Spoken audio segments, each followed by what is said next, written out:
And we're back. Hello, everybody, and thanks for tuning into the Hamilton Tile Show podcast.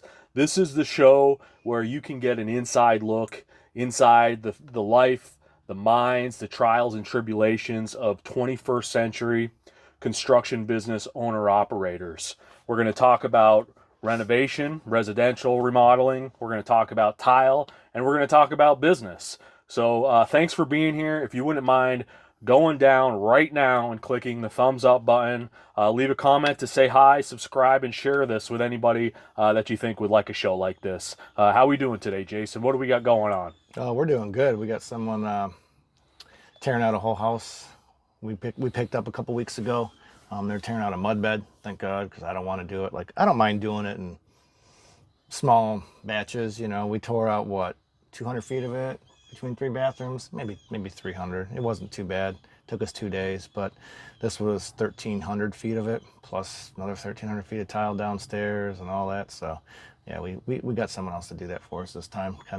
It's too much for just 2 people. You know, if there was 5 of us, I wouldn't mind doing it. It's just too much for just 2. So. Yeah, let's talk about that. So it's 1,300 feet of mud bed. And what mud bed is it's like a concrete, a sand mix that's sitting on top of a metal lath. And then the tile is put in on top of that. So what I do when I tear that is I take the tile part off first. And then I go after the mud bed. What makes it interesting is that sharp lath underneath.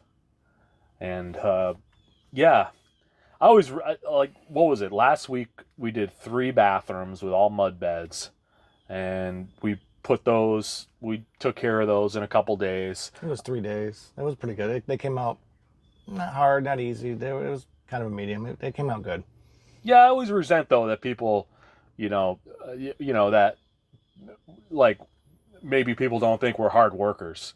Like, because after you do a day of demo with mud bed, yeah, you're kind of dragging ass the next day. I'm not gonna lie. Yeah, this house is huge, so man, just carrying the stuff from the bathroom to the dumpster was. I mean, the first day I didn't have a rolling cart. My fault. I should have, and so it was. God, I think I walked 5 miles carrying stuff. So my legs were a little sore the first day. Second day I went and bought a cart. I'm like, I'm not doing this again. So I went and bought a cart, and that made it palatable. You know, made it a lot easier. All I had to do was just lift it up onto the cart and then up onto the dumpster. So it wasn't too bad after that, but I should have had it the first day. Yeah, my step counter, I'll probably 3, 4, 5 times a week I'll do a 4-mile walk in the morning. So that's 10,000 steps, and my step counter of Monday of last week was 33,000 steps. And I walked more than him. I was the one who was huffing it back and forth, so God knows how much I walked that day. Yeah, and then the next day was 28,000 steps. So what do you think about this idea of being a hard worker, Jason? I don't know. Do you consider yourself a hard worker? Yeah, but I try to work smart more than hard. I mean, yeah, what we do is hard. We make it look easy, but I like to be more of a smart worker. And being a hard worker, that doesn't really mean that much to me. I mean, anybody can swing a hammer at a piece of concrete, it's hard, but be smart about it. That's how I try to approach things. Make life easier on us as much as possible. What do we observe from these guys that do demo for a living that are working there now? What do we observe about them that maybe is different than the way that we work? I don't know. A lot of demo people, it's just brute force. They just go at it, which is necessary sometimes, but in the long run, it's better to have the proper tools, equipment, proper pry bars, grinding equipment, machines, all that stuff, to do it. Make it a little bit easier on your body, because we only get one body, unfortunately, and try to take care of it as best we can. Safety equipment, all that stuff, Masks. Yeah. Long sleeve shirts. I never wear them. I do. I don't. Well, that's the reason why the way we work is when we do a tear out, I'm in the bathroom with the mask, the glasses, the earphones, the long sleeve shirt, actually demoing everything. Yeah, if I was in there actually doing it, I probably would be wearing more stuff, but I just go in and out. I'll have a dust mask on if it's really dusty, but we have our air filter going, so I just literally go in there, grab a container, throw it on whatever cart, and just huff it down. So. And he carries it out. Yeah. I don't know which one's worse. They're both equally bad. I like to take things apart. And I'm fine with carrying it, so. Yeah. I don't know. When I think about hard work, I look at these guys over here, and I personally, I'll work circles around all of them. I mean, I was raised on hard work. When I think about doing demos, I'm super good at demos because been doing this type of work for 25 years. So I'm always looking for the easiest and the most efficient way to take things apart. And I consider myself a hard worker. You know, we may not work these like super long hours, but we have all the tools to do this as quickly as possible. So something that would take. But that's why we don't work long hours, because we're efficient in what we do. I mean, that's just that we have a goal of what we want to get done for a day, and whatever time we're done with it, that's what time we're done. So it's not that we're not hard workers. We're efficient at certain things.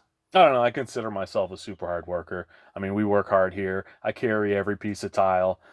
We physically touch every piece of tile. We tear mostly everything out, and then I have a 300 square foot garden at home and 4 kids. So this idea that Americans don't want to work, I resent that because I'm an American and I work very, very hard for my living. But the difference between me and other people is that we kind of demand a living family wage in when we do work. So that's the difference. It's not that we don't want to work. It's just we aren't ignorant to our value and to our health. So I think that's where the difference is. It's not about a will to work because I work every day. It's just about maintaining our family wage, which is so important to us. I had an idea also that I wanted to chat with Jason about today about adding some interviews to this show, interviewing people, maybe getting on, what do they call that, StreamYard.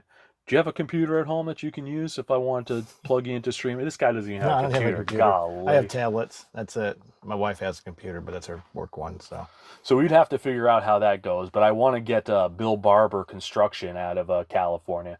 I forgot what I could probably do it on a tablet. I mean, the tablet's like a computer. I mean, yeah. I forgot what part of California is, and you know, we have some criticisms of builders, and I really consider Bill a good builder. He's, I think, around our age, between 35 and 40. And everything that I observe of this guy. Is that the guy who's always commenting in the comment sections of a lot of videos? Comments, I think I've seen his. He's a damn good builder and doing it right. Kind of similar to us. Like, I don't see him like showing up on a job for an hour then running off. He's there. He's present.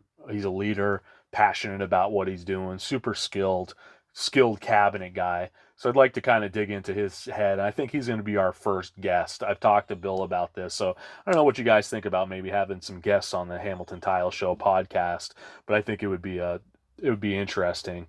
And I also got a message a couple weeks ago from Luke Miller that he's bringing Tile Money back, and maybe you'll see me on there talking about our business. I wanted to mention, last week we mentioned that we're turning the phones off. We're doing our voicemail, and our voicemail messages now. I had my wife record, hey, thanks for calling Hamilton Tile. We're working in the field right now. We appreciate your call. If you wouldn't mind going to hamiltontilega.com and filling out our proposal request form, we'll get back to you within 24 hours. How many forms have we gotten over the last 2 weeks? We haven't gotten one form. Anyways, we haven't gotten one single person go and fill out a form, which that's okay. I mean, we wanted to try this out, see if it would work, and my theory is it's weeding out the low hanging fruit, basically. You know, the low quality lead.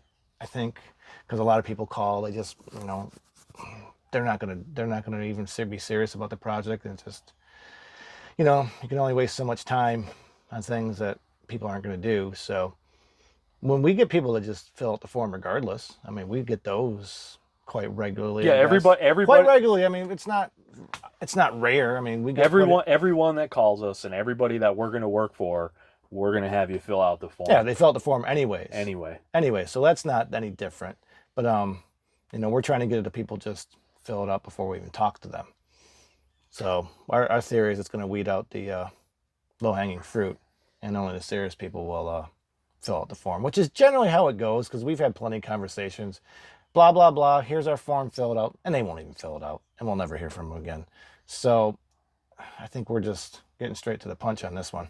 Yeah. So my But yeah, 2 weeks and not a nothing. single form. So my next move here is I'm going to make the message a little bit more persuasive.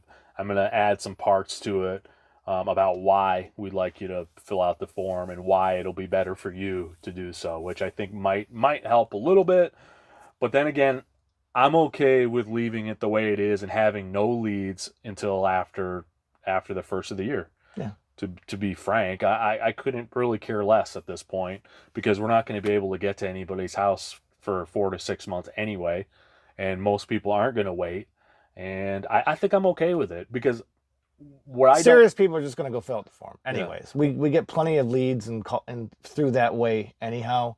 And then whenever we get it straight from the form, it's generally a fairly good lead. You know, like it's someone who actually they're going to do this project. It's whether or not they pick you or not. So we're trying to basically weed out the tire kickers that have no intentions of doing it. my main motivation for doing this is that I don't like being a salesman right now and the ups and the downs that the public will put you through. That's the worst thing. And you can observe this of me on Instagram when I was more into like posting about my ups and downs is like the public when you talk to them on the phone, they'll bring you up, they'll bring you down, they bring you all around, and you have to be a professional salesman and to avoid that emotional roller coaster. Yeah, that you better they be put dead you inside. in. You better be dead inside if you're going to be a salesman at that moment because it can be brutal. So I'm excited for from here to New Year's to not have to handle any of it at all, if that's what it comes down to. I'm okay with it. So we're gonna keep you updated on how this works. We have the work, so it doesn't matter one way or another. So we're gonna keep this going, and we'll update. Yeah, We'll because this is a update good you. time for us to try it because we've always wanted to, but it's like, man, if the phones stop ringing, it's like if we need to book something, you know, it's going to be hard to turn the spigot back on. Or not hard, it just takes a minute to turn the spigot back on. So, you know, we've got, God, one, two, three jobs after this whole house remodel. So, I mean, we're good for, God, if I had to honestly guess, 6 to 8 months minimal. So we figured, hey, it's a good time to try out or see if our theory holds true. So, Yeah. so far it's kind of how I thought it. I would have thought we would have gotten one form by now. But again, we don't know how the phones are ringing because now we're not answering it because, you know, with the holidays coming up, school vacations and stuff, fall breaks, like I can tell like clockwork, like when there's a vacation coming up, school's ending, like there's certain times of the year, the phone just stops because people are doing other things. So, you know, we don't really even know how many calls we're getting right now because it's just going straight to voicemail and we're not checking it. Has anybody left voicemails? No, No. nothing. So, yeah. I think what I'm going to do too is we're currently using. Is there a way to see if we can if we get calls? Yeah. Just to see if we like how many calls we are getting, whether they leave a voicemail or not. Yeah. Comcast, we're using, well, like I was saying, we're using Comcast Business right now. It's running us about $100 a year. The technology they use in the system a month. The technology they use and all this is very old school. You actually they don't have an app or any of that kind of stuff to check your calls. So I'm thinking I'm going to change over to Grasshopper, Yeah, I'm just which is a thinking, different service, and it's $15 a month, and they have an Jesus. app. And you can observe who's calling, and you can do. There's also separate, Google Voice. It's free, but I don't know how many, options and things they have. With Grasshopper though, you can do separate lines as well. So I'm thinking about I mean, heck, using for them. $15 a month because it's like almost $100 a month for it. It's like 80 And it's not that good of a service. Yeah, and it's just a voicemail line at this point. Yeah. It's really all it is. So I'm thinking about moving to Grasshopper because the one worry I did have was we have the message that for our bathrooms, for tile and whatnot, but we also have this inspection side. So what are people doing when they want to have an inspection? So I'm thinking about having the one, if you're doing a remodel, go to the proposal request form. If you're looking for a tile assessment, press 1 and leave a message over there or something. So I have to figure that out. I have to work out how it's going. We don't get a ton of calls for that. I mean, we do it's over the course of a year. We'll go on, I don't know, 3-4 a year. I think it's more than that. I think it's last year we did probably. We did the most last year, yes, but it's not. It's only going to get more. It's not that much. It's only going to get more, in my opinion. Especially if we have success with that, where people are getting their money back, where they're getting some sort of like we have. So I don't know. I think that's something that I'm going to stay on. I would like to have a avenue for people to go down if they do want an assessment. I think that's probably pretty important to keep that one going. But yeah, so I'm going to switch up the service, I think, to Grasshopper. I'm going to try that out. It's $15 a month. We can switch our local number over to that. So I think that's going to be a better deal because Comcast is kind of junky. And for $80, I could. At first, I think it was cheaper than that. I want to say it was only like 45. I would not recommend Comcast. And then all of a sudden it jumped to like, to 80, whatever it is. And it's like, we're creatures of habits. We just pay it every month because it's easy to leave it. That's what they bank on. And, I'm guilty of that we all have streaming services. It's like, yeah, I have Disney Plus. It's whatever a month. Do I really want to cancel it? Yeah, maybe next month. But then your kids watch something on it. Oh, they like having it. And it's just every month, you just forget about it. And that's what they plan on. That's what they bank on you doing. So, but yeah, it's getting to the point where it's not worth. I don't mind spending money on it if it's something that works well and we use. But I mean, it's just a phone line. Let's be honest. It's literally just a voicemail line. But the business gurus are going to have a heart attack by what we do. I'd like to elaborate on that. I don't think we've ever talked about this, but we have a separate phone line that everyone that calls from Google or anyone that doesn't have our personal cell phones, they all go to that line so that our phone isn't blowing up from Google calls all day. And a lot of the business gurus are going to have a heart attack with that because volume businesses, they say, oh, you want to pick up that phone so that you can have the first opportunity at the business. But we're not a volume. Yeah, if you have a sales staff, sure. I'm not saying that you should do that probably, but you need a dedicated person to do just that. And there is a cost for that. And for a small business, that is an extremely large cost. It's not like we're a department store that, has such a high volume of sales and revenue coming through there that you can afford to pay someone 30, 40, 50, whatever it costs a year to just sit there and answer phones. That's a huge expense for a small business. Or be an owner-operator that's struggling with the ups and downs that you're going to go on with the public. Imagine setting a tile grouting or whatnot, and some stranger calls you from Google, and you have to pick up your phone and say, hey, what's going on, why you're doing that. You can't do both at the same time. You just can't. So our system has always been, you call the voicemail, you leave a voicemail, either Jason and I take the message, we sit down at a set time, at a time we're comfortable, and we call those people back.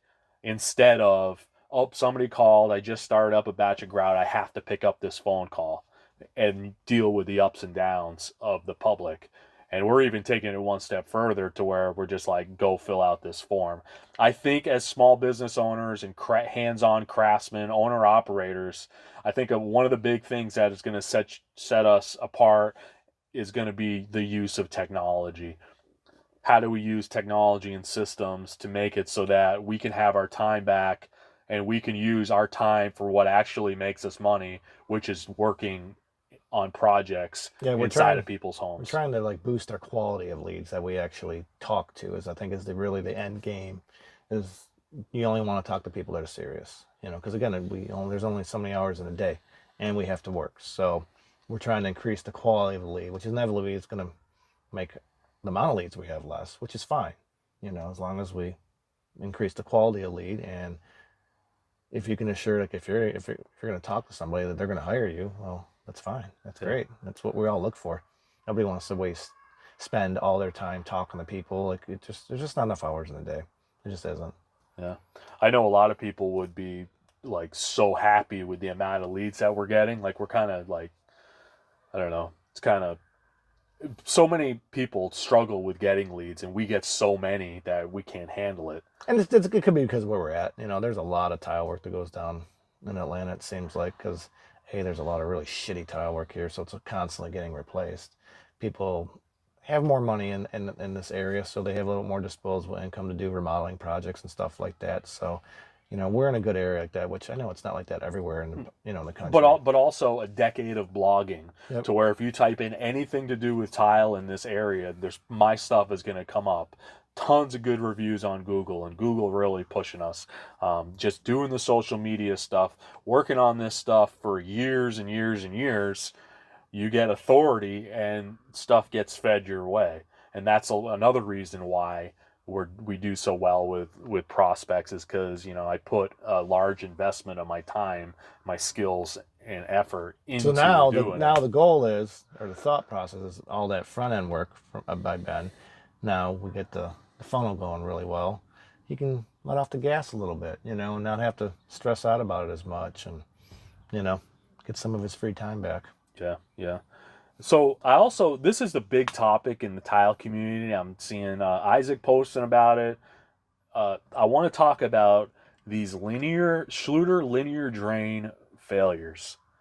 I'm going to turn it over to you, Jason. Talk about the schluter linear drain failures and why we're not affected by that. I've never really been a fan of linear drains. Just A, the cost, B, the maintenance, mostly the maintenance of them. You know, they're just a pain in the butt to put in. Everything's got to be perfect. I've never been a fan of them. So we generally steer almost all of our clients away from it. Once I mention the maintenance thing, they're pretty much, yeah, I don't want that. Because I tell them, you got to clean it like out every week, which you do. You got to take that grate up, scrub it out, pretty much on a weekly basis. So that pretty much, we don't do them that much. We're not really affected by it so much because we've only put in a handful of linear drains anyways. I can think of maybe 5 in my entire career. And it's not too many. So it's kind of nerve-wracking to hear that, you know, all these things are just coming separated from the stainless steel.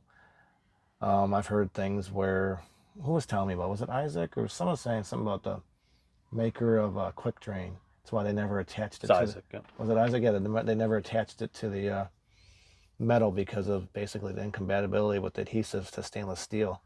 You know, maybe they were right. You know, I know the stainless steel is awful smooth. I do know that. When you see the pictures of it with the adhesive separating, it looks awful smooth. You know, makes you wonder if just roughening it up with some, you know, 80 grit sandpaper, giving that adhesive something to bite to, would have helped. You know, I don't know. You know, I've also heard a couple stories online where schluter's denied the claims, where it's been, you know, apparent that the line drain failed, and we know that these failures are happening because of just the glue coming off. So, you know, it's kind of disheartening to hear, you know, because everybody thinks, oh, schluter's got tons of money, they'll pay out to whoever. No, they have enough failures. They will stop paying out at some point. They will find a way to skirt their responsibility. They're just like every other company. They want to make money and they have to protect their bottom line, you know. So any excuse they can find to deny you, which, you know, a lot of times it is installer error for problems, because we know when people don't like to read directions and put things in how you're supposed to. But, you know, when it's something apparent like that, you hope the company doesn't go back on their warranty. Well, it seems like they are. So let me talk a little bit about this linear drain situation. I see like people online, and we've always said this, a lot of linear drains come in, and I think a lot of guys do is, instead of being the expert, being the professional that guides and advises their clients, they just, yes, boss, I do whatever you want, boss. You want this linear drain? Here. It sucks, but I just do what I'm told, boss. Oh, you want this tile that's completely not right for a shower, maybe a natural stone, maybe something that isn't functional or doesn't have good longevity? No problem, boss. I'll put that in. We've never been those people. We're always going to speak up with our opinions on what our experience, our opinions on what we think about these things, and we have a business and a product that we produce. So putting all our stuff online, a lot of people say, "Oh, you guys use profiles. Those are so I miter everything." Okay. Well, our customers look at our stuff online, they like what they see, and we essentially build them that product with a small format tile on the floor that's good for their footing and all this kind of stuff, right? With a center drain, with drains fast, low maintenance. So this is our business, our mental model for our business. Looks, longevity, and functionality. functionality overall, just because the name is Hamilton on the t-shirt, and that's Jason's whole worldview, is a practical side of your bathroom. You don't want to have to maintain your bathroom every day. And that's how we go into these meetings with homeowners, and this is how we interact with our homeowners, is from the viewpoint of a low maintenance shower. So we're not putting in a bunch of natural stone. We're not putting in a bunch of linear drains. I couldn't think of the last time we did a natural stone We shower. don't. We just We don't. don't. We look for the lowest maintenance thing for our homeowners. We have a set product that we create, and it makes it so we can pretty much have everything very consistent as far as what our product is. And is it like the best stuff? Are we Nathan Tiles the world with the miters and the epoxy and all that? I love all that stuff. Oh, I like the way it looks. I respect all those people that do that. I have nothing bad to say for the mud work, for all that. But we produce what our product, and it's steady, it's stable, it's consistent. And one of the things that we're not going to usually do is a linear drain, because it's a highly impractical thing. It's more money and more maintenance for the homeowner. It's all in how you present them and your argument, basically. All I have to say is, do you want to clean your shower, drain out every week? And they look at me like, what do you mean? So yeah, you get to lift this grate up every week, get yourself a scrub brush and some cleaner, get it down in and all that schmeg and clean it out every week. Does that sound like fun? No, I don't want to do that. And that pretty much squashes that right there. I mean, I've talked so many people out of linear drains because they don't really understand what they are. They just know, oh, it looks nice. Yeah, they look neat. I mean, I'll give you that, but $1,000 for a drain. And don't give me that BS. Oh no, they're not $1,000. Yeah, because you guys are using the El Cheapo Odis for like freaking $40 we see at Home Depot. We see plenty of those installed. They look like absolute trash. So no, a nice linear drain's $1,000. That's what they cost. Yeah, that's a great point. That's a great point. We have our product. That's what we do, and we're good at it, and people like it. So we just keep going with it, and people trust us as the experts. We're always going to put in our 2 cents, and if people don't like that kind of worker, well, it sounds like you're looking for a different company than us, because that's not who we are. We're not the kind of the yes boss type of deal. So the linear drains, it's not going to be a problem for us, because we've never been a fan of them. We saw that one from I've got miles away. 3 Curdy ones out there that I can think of. Yep. 3, I think that's it. 1, 2, Steve's. I think there's only 3. Yeah. That's it. Yeah, I feel bad for everybody that's doing that. But this is another thing I wanted to go into, is this schluter warranty. This is another basic method of marketing that I see so many contractors using, to where it's like, I sell the schluter warranty. That is so basic, guys. What we want to be doing is building our own brand. So like Jason and I do, when we go into these products, we say, we stand behind our work. I don't care about schluter product. We use any products we want to use, not because of the warrant, but because we stand behind our work. Not schluter, not some faceless corporation that you're expecting to pick up the tab if something goes wrong and you're selling that. And also, it differentiates us from everybody else. You think offering a manufacturer warranty differentiates you from the next guy? No, everybody that uses Schluter, Weedy, Ladicrete, any of those companies is all talking about the manufacturer warranty. And here's a little secret. It's just a marketing tool for them. That's it. It's because again, most failures are on you. Very, very rarely is it an actual manufacturer's defect. I mean, look at this. Look at the Schluter one, for example. They said it's just a limited number of drains. They I guess they know when they were made, and they know all the info about it. I don't think it's all of them. I think it's just a limited amount of them. So it's kind of built into their marketing, not marketing, but into their revenue for the year. They're going to have X amount of failures. So these companies basically, they'll find any reason not to pay you because it's generally your fault. Yeah, manufacturer's defects hardly ever happen. This is the first time from Schluter that I've heard of in pretty much ever. You know, like, yeah, I've gotten one roll that had the fleece wasn't attached to it in 20 years. You know, like it happens, but they just sent me a new roll, no big deal. You know, I haven't had it. I've never had it happen ever again. You know, so you know the warranty doesn't really mean anything in all reality. It's just their marketing tool to sell products. That's all it is, because they can find 6 ways from Sunday to deny you, because generally you did something wrong, and that's that.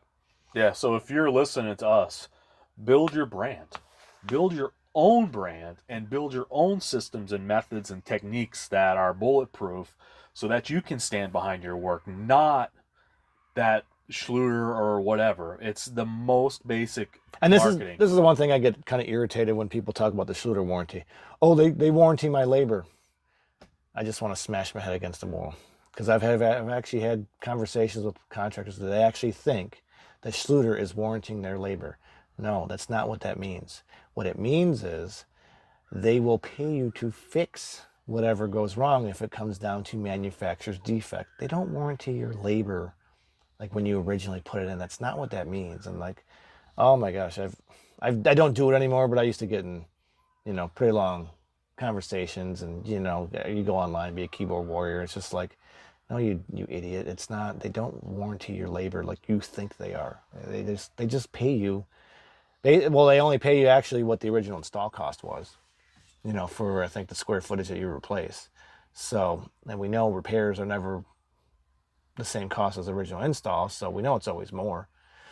So, yeah, the warranties, just take them with a grain of salt, I guess. Yeah, build your brand, guys. Build your brand, build your installation techniques, and get paid so that if you do have problems with something, you have a war chest in order to make the problems right. That's why I think most contractors don't stand behind their work, is because they're not getting paid enough in the first place to cover mistakes. Like if something happens on one of Jason and I's job, we got some money in the bank so that we can pay ourselves to go fix stuff. That's why you want to make sure the guys that work for you actually get paid very well. So if there's a problem, they can take care of it from their own personal war chest, and it's not your problem. They have the resources to stand behind their work. That's my mentality on this, and that's our mentality on another thing is like labor only work. One of the reasons we don't do labor only work, where it's like, I have all the materials. I love how they say all the materials. This is where I troll them a little bit, and I say, oh, so you have the screws, the water, this, that, like waterproofing. Just start going down the list. Yeah, I'll name something very specific that I know they don't have, because all the material is on site. No, it's not. But we don't do jobs like that simply because giving a lifetime guarantee, standing behind your work, means anything that you touch, you need to be paid for. And homeowners think you're ripping them off by, for example, putting a markup on a plumbing fixture. No, if you're touching that, you need to be paid for it. Can you go into more from your perspective as the banker why labor only doesn't work for a legitimate remodeling company? Just because of what you said, everything you touch at the end of the day, you're just responsible for, whether you like it or not. So, again, you have to have, if something goes wrong, I mean, eventually something will go wrong, you have to have money to be able to pay yourself to fix it. Not only replace the materials, replace whatever got damaged, and pay yourself to fix that. So everything you touch, unfortunately, you're responsible for. There's no amount of piece of paper that you can have the homeowner sign that says, oh, I'm relieving you from X, Y, and Z responsibility. No, that's not how that works, because the minute you have them sign that paper, in the legal speak, that's admitting that you're admitting that what you're doing is wrong. So, you just have to be paid for everything you do. If you're an employee and you go somewhere, you're paid for everything that you do. So why are we any different? Because then I still got to go out and get stuff. Yeah. So again, there's overhead for that. It's percentage. That's why you have a markup percentage, because we got to go get stuff. Yeah, there's just a whole... We can go down the list of times when we have done labor only where everything's on site and the material's wrong. It's poor material. Here's another topic for this show is tile. What does good tile look like, and where do you get good tile? Generally speaking, the best tile, the better quality tile is actually at specific distributors, like tile, I guess tile specific distributors. I'm not talking like Floor and Decor. Yes, they specifically sell tile, or the tile shop, but that's kind of like the big box mantra, if you want to say for tile. You want to go to actually tile specific distributors. They're generally often industrial, commercial areas. You got to go off the beaten path a little bit to get them, but that's where you want to get tile because it's just a far superior product than the stuff they're selling at home, like Home Depot and Floor and Decor. Because at Home Depot, Floor and Decor, they've got a lot of overhead at that store. So what they do is they buy the cheapest tile and they mark it up the most amount possible.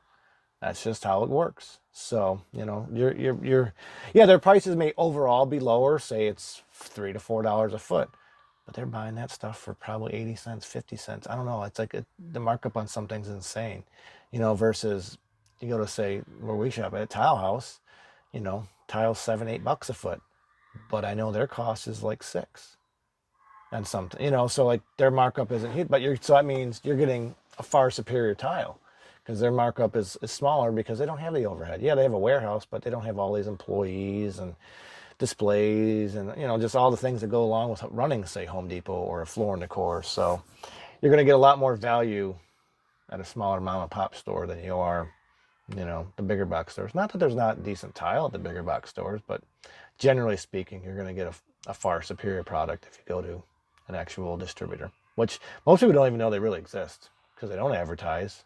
You have to go out and you have to actually look for them and find them, so most people just don't realize they exist. They're all over the place. I mean, heck, when I grew up, it was great. In Detroit, it was called Tile Mile. There was a mile, it was literally across the street from me. Every single tile distributor, Genesee, Florida, Virginia, Dow, tile shop, tile, whatever. I mean, there had to been 12 to 15 of them all within this one straight mile. So that was great. On the way out, I just stopped. Whoever had the stuff I needed, I'd get it. And if I missed something on the way back home, it was literally on the way home. And I missed that. That's the one thing I missed about living up north because where I lived, it was just so convenient. I didn't have to run around, 4, 5, 6, 7, 8, 10 miles, whatever, away to go get stuff. It was nice. But yeah, they're all over the place. You just got to look for them. How does a manufacturer cheapen tile? One of my pet peeves is when they make a tile. Let's just say they make it 4 foot by 4 foot because it's one tile. They fire it and bake it, gets the curve to it, and then they cut it up into smaller pieces. So then you go to put one that came out of the middle next to one that came out of the edge, and they're just completely twisted and warped and not even the same manner. So that's basically the main way that they cheapen it out. Making them thinner, making the glaze thinner, not firing it as hot. There's things that go into making tile, better quality. But those are the main ones, the glaze thickness, how hot they fire them, how thick the tile is.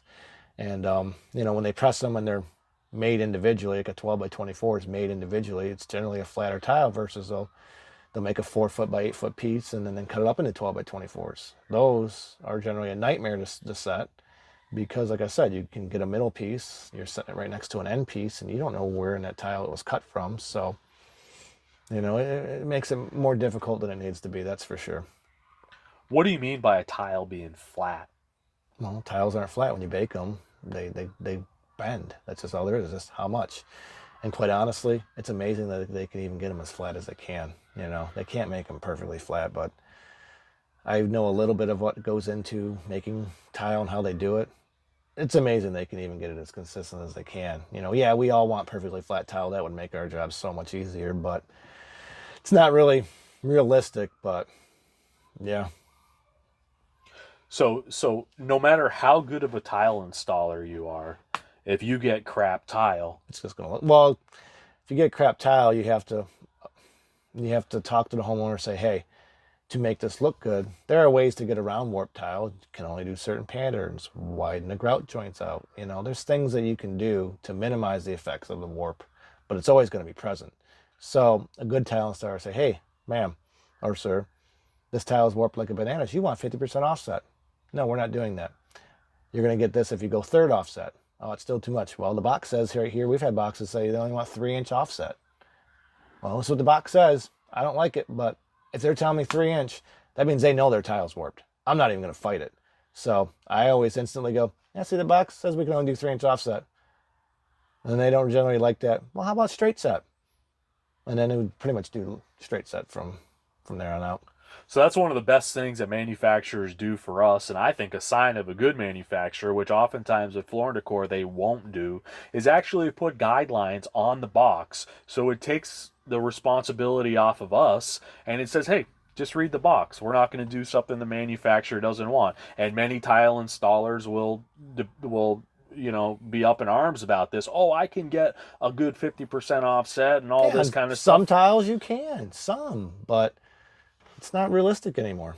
Yeah, I just, again, this goes back to the linear drain situation where we need to be experts and professionals in our craft and guide the homeowners. Because frankly, a lot of these bad installations I see, you wonder, like, didn't this tile installer say anything about these circumstances in which Jason's talking about? No, they're just, yes, boss, I do what the boss says. Yes, boss. And that's not the mindset to have if you want a successful business. Oftentimes, like, that's the problem with business too, is like the business gurus are going to say, give the customers what they want. And in remodeling, so many times you can't do what the customer wants and get a high quality product. So unfortunately, oftentimes you have to be the bad guy, and you have to work with a reasonable homeowner. So that's why I say something like our situation with our form, where we want people to go online and fill out a form. That's going to pre-select our homeowners as reasonable. An unreasonable person that's going to say, hey, I'm looking for somebody to come out for a quote. Number one, my name is Ben and this is Jason. And if you did any amount of research, you would be able to say, hello, can Ben or Jason come out and look at my product? For starters. But that type of person isn't symbolizing that they're a reasonable person that we want to work for. Somebody that can't go online and fill out a form, it's just unreasonable. And if you're going to be unreasonable in this situation, chances are when I tell you that this tile that you bought for $2 a square foot can't be installed in a herringbone, you're going to be unreasonable about that too. And again, I go back to our 100% batting average with homeowners. Everybody's happy is because we just put up these barriers to entry that unreasonable people that are going to be a pain in the A are not going to go through, so we never have to talk to those people. And I think that's a great way for the owner-operator to go about it. You go online, you get your marketing down, you do your ads, you spread your message online so that you have so many leads that you can have the pick of the litter, and you don't have to deal with all the BS from the guys that are going off of a referral. Because frankly, this homeowner over here can refer you to this homeowner over here who may have a completely different mindset and mental model than the homeowner you had success with, and you're stuck working for this pain in the ass person because of a referral. You have to go and do that job. Where Jason, or you at least have to like go give them a quote, because we've actually dealt with that a little bit. You know, with referrals, you almost feel obligated because they referred you and it was a good customer. So yeah, a lot of this times, unfortunately, it's like sticking to your guns and sticking to your system and your process no matter what. And damn, it takes a lot of courage. We've gone against our system in the past, and a lot of these times I just think maybe it's just better to sit on your ass at home and not go out and drive and look at these jobs and just wait for the right one to come in. Because at least if you're sitting on your butt at home, you're not spending money going and looking at stuff, talking to people for stuff that you're not going to do. Maybe the next time around we take a little bit of a different approach to it, because over the last 6 months, we've kind of broken some of our set processes a little bit, and it turns out to be a waste of time, just like we would expect it to be. Mm-hmm. So maybe it's just better to sit on your butt at home and wait for the right call to come in. Maybe, but it's hard to say, because I have turned people. I have been able to persuade people at times. And I don't think we should have to persuade anybody to do anything anymore. I think we're well past that. But we do put in the effort, and I think a lot of it's goodwill too. Like I've spread a ton of goodwill in our local area, and maybe people don't see it, but anytime a contractor calls you back and isn't going to do the work, that's just goodwill. That's how you should look at it. So we'll see what happens. We're experimenting, but I'm just going to try to find, again, we're trying to, what is it? I'm not going to say the saying. I'm going to screw it up. Happy medium? Or? No, what is it? The wheat from the chaff? Yeah, is that what it is? Yeah, is that it? Is that the wheat from the chaff? Yeah, we're trying to separate those two. We're trying to get to the good parts without having to go through the bad. Yeah. So we're going to experiment with a couple different ways of doing it and see if we can just find something better. Another thing I wanted to go into today is a business guru that I listen to. This guy and many of these business gurus, they talk about how the work doesn't actually matter. Jason, can you go into that? What do you think about that the work doesn't matter?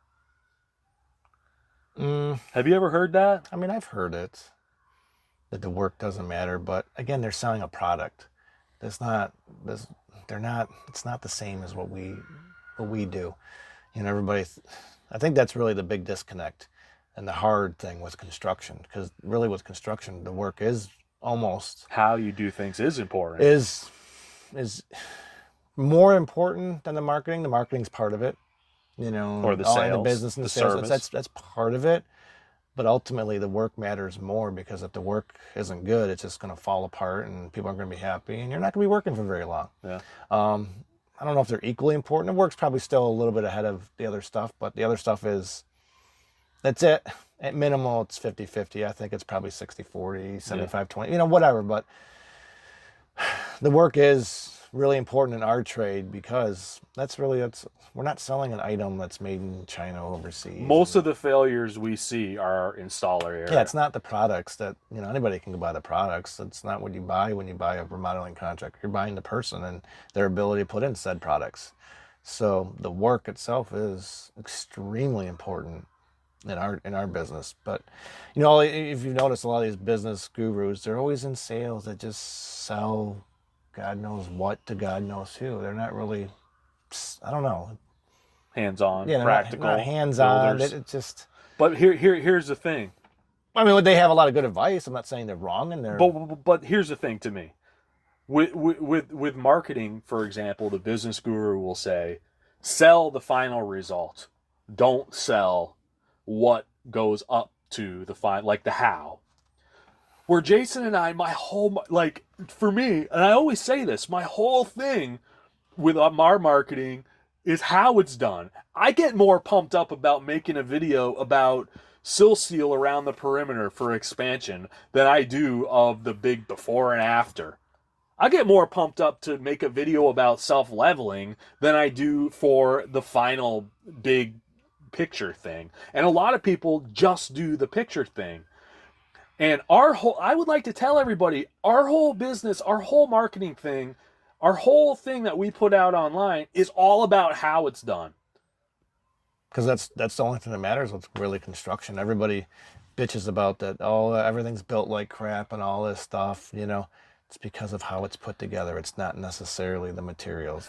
We have the best materials available to us, and in the history of mankind. People saying the work doesn't matter is why we have these Potemkin Village Western movie set houses that look great. Dude, from the exterior. Literally the cabinets we tore out. Okay, they look nice from the onset. You know, the homeowner's like, yeah, I was thinking about painting them and all. And I'm like, yeah, you can paint them, but the amount of money you're going to spend on a nice paint job, I'm not talking just going with a brush. I mean, the amount of money you're going to spend to repaint cabinets, it's a lot. And it's like, I'm just get new ones, and we can have our custom cabinet maker make them, and you know, with real wood, and they're gonna be fantastic. Nice carpentry. It's gonna be a fantastic product. Well, you know, lo and behold, I go to tear it out. Literally, we get one out. We pretty much just like push over on one side. It just falls over. It's like it's just put together with staples, brad nails, no glue, MDF. I mean, they're a joke. Yeah, they did work, but it wasn't a nice piece. It wasn't dovetail drawers and real hardwood and real, plywood and, you know, Danny's cabinets, I'd hate to have to try and bust one of those out, I mean, that's a quality piece, so. So if the work doesn't matter, how the heck do we do what we do? They say the work doesn't matter, and that's why the average tiler is getting paid 30 grand a year, and we just like tear out just so much crappy tile work. Is because they say the work doesn't matter, and for some homeowners, I would say the majority, yeah, I guess you're probably right. But if you're looking to get paid in this business, and if you're looking to be a hands-on owner operator craftsman that gets to have a good lifestyle, a good business, and raise a family on it, you better damn well believe the work matters, and you better get it out to your customer that here's why how it's done matters. It has to matter, because we have one failure in a bathroom, that's 50 grand that's going to come out of our pockets. I mean, I guess when you're building a shitty bathroom and blowing through it and you have no warranty, no pay, yeah, I guess the work doesn't matter, like you said.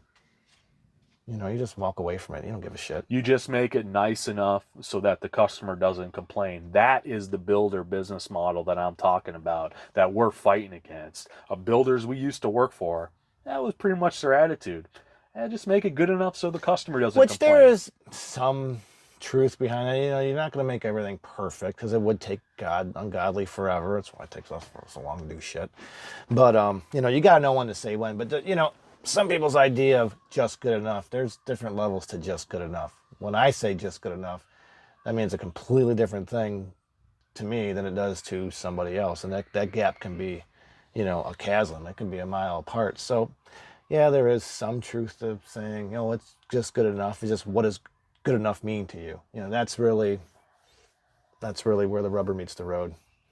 Yeah, and if you're standing behind your work and you're not depending on a schluter warranty, well, your standards are going to be higher than yeah. I don't want to pay for another bathroom again. I don't. Yeah, no. I don't want to pay for someone's bathroom, so we spend a little bit more time in the front end, and we don't worry about it at all. Yeah, overbuild things so that you can stand behind your work and on top of your work, and it'll last for forever, because tile is supposed to last forever, is it not? That's the whole Until point. you're done looking at it. That's how long you're it's done supposed looking at it. We got crap in Rome. It's over 2,000 years old. It's till you're done looking at it. Yeah. So speaking of cabinets, so on this house, we directed him to our custom cabinet maker. The guy's gonna make cabinets for him. Why is going that route the best route?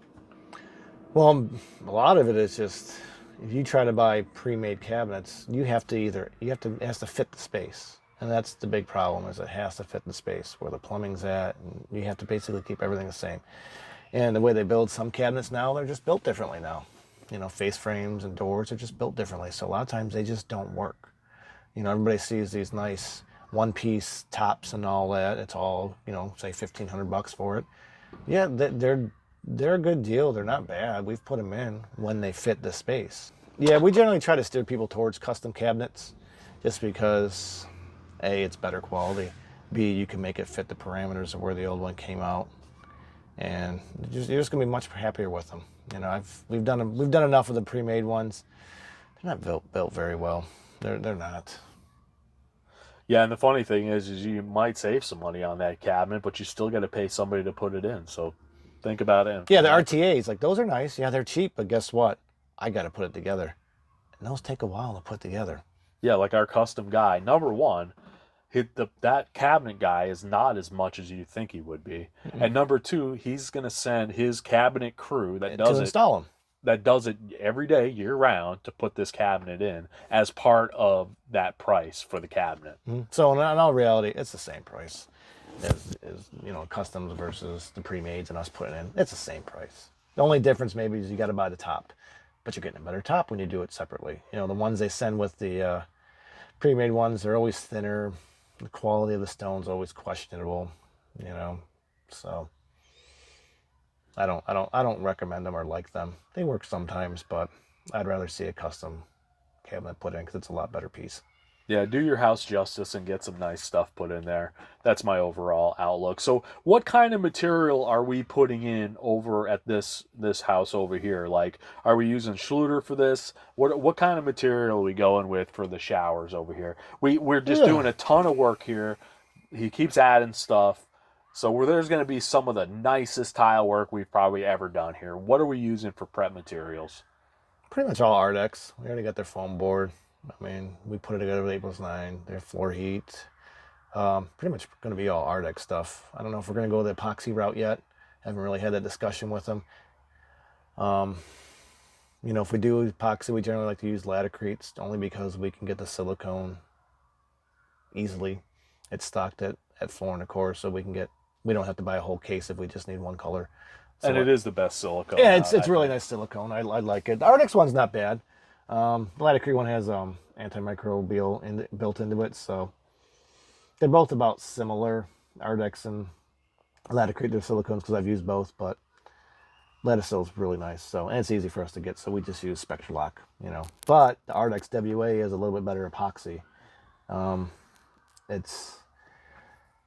Is it easy? Yeah, it's easier to spread. A little bit harder to clean up though. That's the trade-off. The Laticrete's a little bit harder to spread, but the cleanup's a little easier. And Ardex is the reverse. It's really easy to spread, super creamy, but it fires off fast. You better move when you do it. It's not hard to clean up, but it can get away from you a lot quicker than the Laticrete stuff. So again, we just use the Laticrete just because it's easy for us to get. You know, we don't generally order Ardex WA. I've used it, but we just use Laticrete. So we have a heated floor over there, two curbless showers, 2 tub hops, fireplaces, two fireplaces, basement, couple, 3 floor. backsplashes. God, what is it? Big old, I don't know, probably 1,000 feet on the basement floor, maybe 750. With what laundry room, 2 laundry room floors. The one downstairs, we're gonna have to do the big floor. We're gonna do a lot of self leveling. Probably put down crack membrane because I can already see some cracks in the slab, which is normal. But yeah, we're probably going to crack membrane that whole floor. I mean, he's gonna spend some serious money on these finishes. But you know, if you want something that you don't want to mess with ever again, because he said this is his forever home. He's not going to move out of here. So you know, it's either you spend now or you spend later. I'm always in the mantra, spend now and enjoy it for later. This place is right on a lake, 10 minutes from the house. I've been fishing here. I've caught some bass out of here.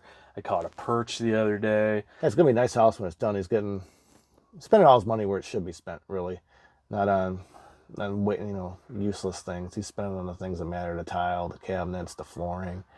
You know, a lot of people chintz on the flooring for whatever reason, and I was thinking about this the other day. Flooring is kind of like your car in regards, or actually it's kind of like the tires for your car. Tires for your car are probably the most important thing because that's the only part of your car that actually touches the road. Yeah, all the other systems are important, but that's the only part that actually touches the road and enables you to have control of your car is your tires. So I always buy, the best tires available for my van. I generally stick with Michelin or, like a very good brand, because that's the only part that touches the road. Flooring's kind of like that in the house. It's the only part of your house that you're walking on and it's taking the abuse. Your walls don't see any abuse. Your ceilings, it just sits there. Your cabinets generally just sit there. Yeah, you grab the knob, Countertops take abuse, so you want to get good at that, but your flooring takes the absolute most amount of abuse in your house. So you're better off spending the money getting a very high quality, long-lasting, durable product because you're never going to have to replace it again. Yeah. Yeah, this is a reason, we've been working so hard for 10 years is right here. Is this job, this project. This is the kind of stuff we want to do. Local to us for a homeowner that is, this is the best homeowner I love this project. I'm so excited to work on it, and I'm excited to show up to work every day. And just can't wait till the demo's done. After tomorrow, the demo will be done. Yeah, we've been doing 2 weeks of demo straight. No, but a week. We putzed around a little bit yesterday. Not putzed around, but we did other stuff, but we're in it though. But we need the demo done, so it's going to be done by the end of this week. We're doing a couple little piddly things prep-wise that we can. But yeah, once the demo's done, we can really start, you know, shooting lasers, getting the floor mapped, you know, self-leveling. Got to cut into the slab probably to make a curbless in the basement. It's not a big deal, but I need to know my elevations first, because if I got to put enough self-leveling, I mean, I don't even have to cut in the slab, you know, because it's a small shower, so I only need half-inch difference between the drain and the outside of the shower, maybe 3/4, but probably half. So, you know, if we're putting a layer of half-inch self-leveler, well, I don't need to cut into it. I just got to get the drain flush. So, you know, I got to wait till the demo's done, and I can shoot with later. It's a process. You know, you got to go through in the right order. So, we'll be able to get to all that stuff by the end of this week. So that's good. Yeah, super excited. No more dust either, because it's why we're out here doing this right now. They're over there just making up a dust storm. I mean, there's no way around it. I mean, they got fans blowing, sucking it out, but there's no way around it, dude. It is just a dusty, nasty mess when you take out a mud bed. It sucks. Yeah. So, you know, that's kind of why we're doing this today. We did a little bit of work there today, getting some carpet out and just a little bit of prep work.